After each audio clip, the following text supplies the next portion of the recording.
I believe we should all have a purpose, a reason to get out of bed every morning. You go to work? For me, it's coming to this place. It's a creative space that we can, well, honestly, just create cool stuff. It's something that I've always wanted to do. But I think the key is to do it with people that you just like hanging out with. I look at where we are today, and it's pretty incredible to look at what we've been able to build. But that journey to get here has been a lot of ups and downs, a lot of wins, and certainly a lot of losses.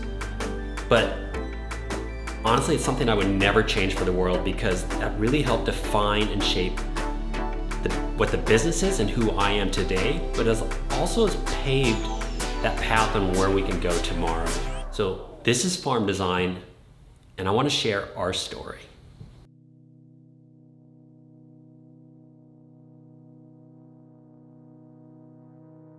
I grew up with really simple and humble beginnings. I had an older brother, and my mom was only 16 when she had the two of us. I can only imagine that she was just trying to figure out her own life, but trying to figure out how to survive.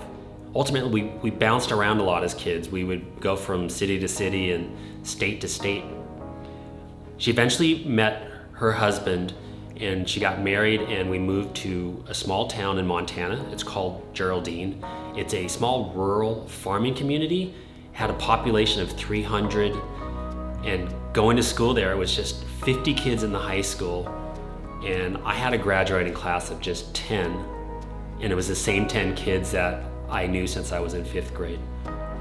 What I loved most about growing up in a small town was the fact that everyone was a part of a community.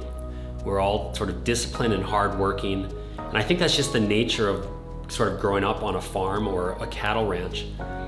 It's certainly principles or characteristics that my father had that he instilled in my brother on a daily basis, and that is, in order to achieve the things in life, that you just have to roll up your sleeves and just put in hard work. And I really learned those lessons. It's something that I really embraced, and it paid off, especially in school and in sports, because I was never the largest guy. I didn't have any God-given talents, and so I just knew that I had to put in twice as much effort as everyone else. I just put in that hard work, and seeing the results really gave me courage to do the things as I got older as an adult, from going into college and eventually in my career as doing what I've always wanted to do, which was to do something creative. So after school, I got my dream job. I worked at a branding agency in Los Angeles. It was a place that I was able to sort of cut my teeth and learn the business side of graphic design, as well as really honing my creative skills. After 5 years at working at the agency, I felt it was time that I knew enough that I wanted to jump ship and start my own business. And so I did. And it was that time in my life that it was like really crazy and scary, but I knew that I had to do it. I had a spare bedroom in my apartment, and I converted that into a studio. I had clients that I started to pick up through a lot of interests that I had with, like, action sports and skateboarding and BMX.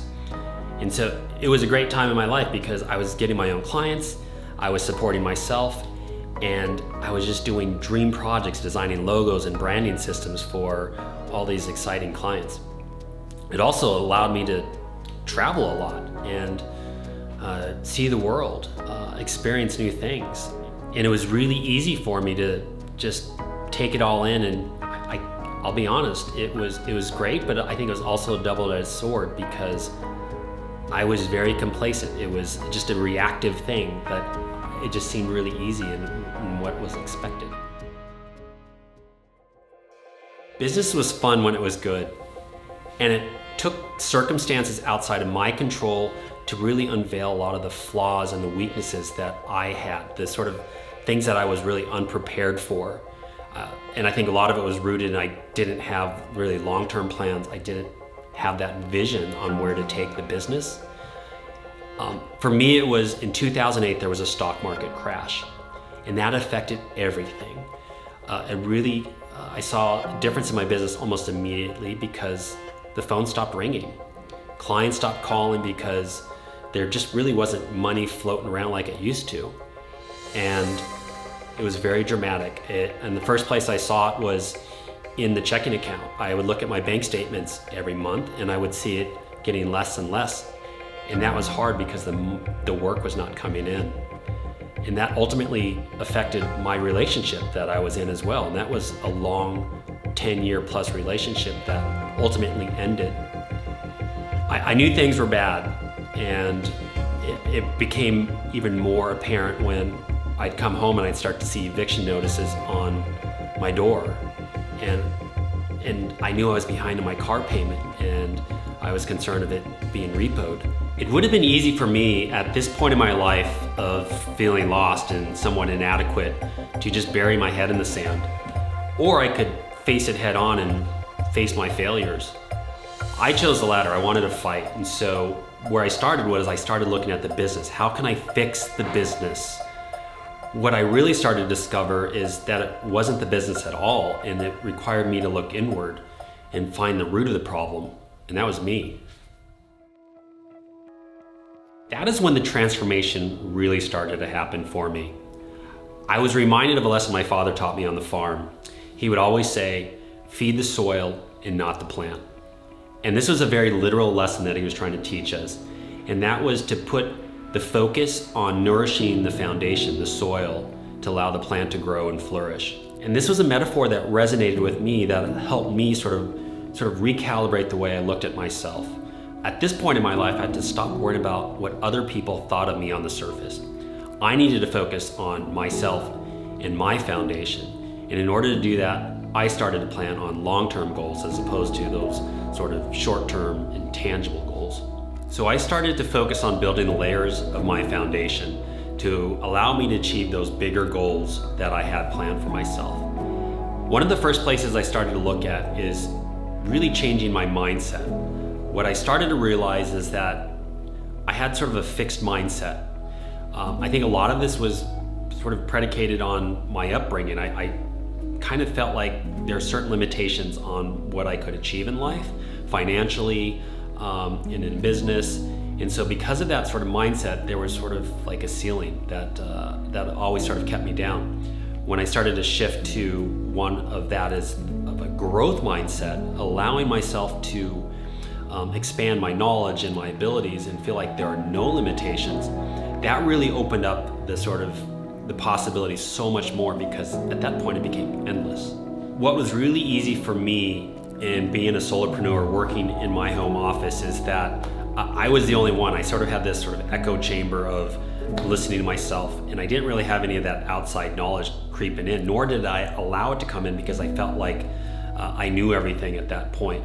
When I changed the mind to a growth mindset, I really started to allow myself to learn more, to be more knowledgeable, to be, again, more curious. And I think that really changed things in how I looked at the business and areas that I think it could grow into. So that was for me like a really, really pivotal part of establishing that foundation. Big part of the next one in the layers that sort of helped contribute to the growth mindset is starting to work with others. And I think collaborating and sort of what I like to call running in packs became a big part of allowing myself to not only share information, but to obtain information.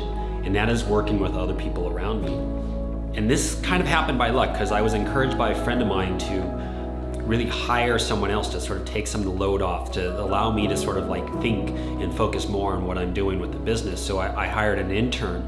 And what I thought in terms of just giving them tasks really opened up my eyes on the ability that I actually didn't know a lot, because that student who was still in school taught me so many little lessons on how to do certain techniques and challenged me on certain things that I was doing with the business. And that for me was a game changer. So I fully embrace working with others and running those packs.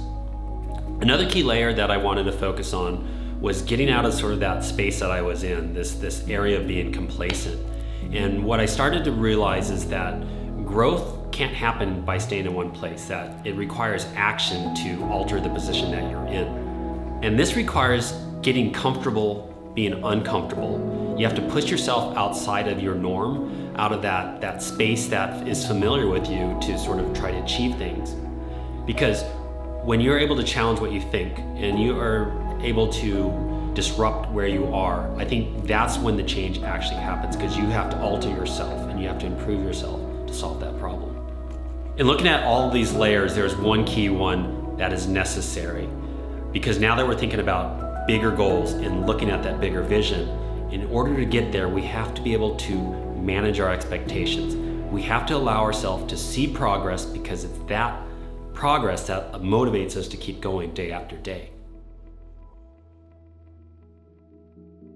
And it was these foundational changes that really helped transform me and my business.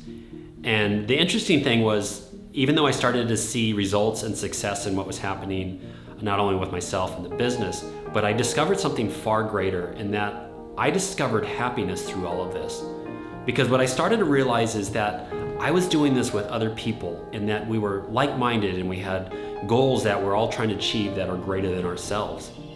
And that happiness is really rooted in our pursuit of these goals and things that are important to us.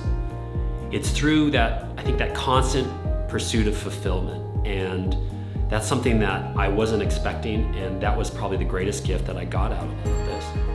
Being able to focus on nurturing that foundation and making sure that that plant has what it needs to flourish has guided us to create this team that we have, and making coming to work every day so special.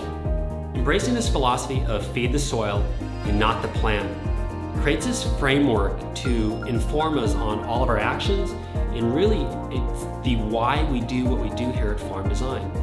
It's a space that allows us to let happiness and our passion be our motivation. We know that our story is not over, and despite where we are today and the achievements that we've been able to accomplish, we know that this is just the beginning. And that is the real reason why we wanted to create this YouTube channel. A way of sort of like bottling up all of our lessons and life experiences so that we can share it with you guys, and so you can learn and grow with us.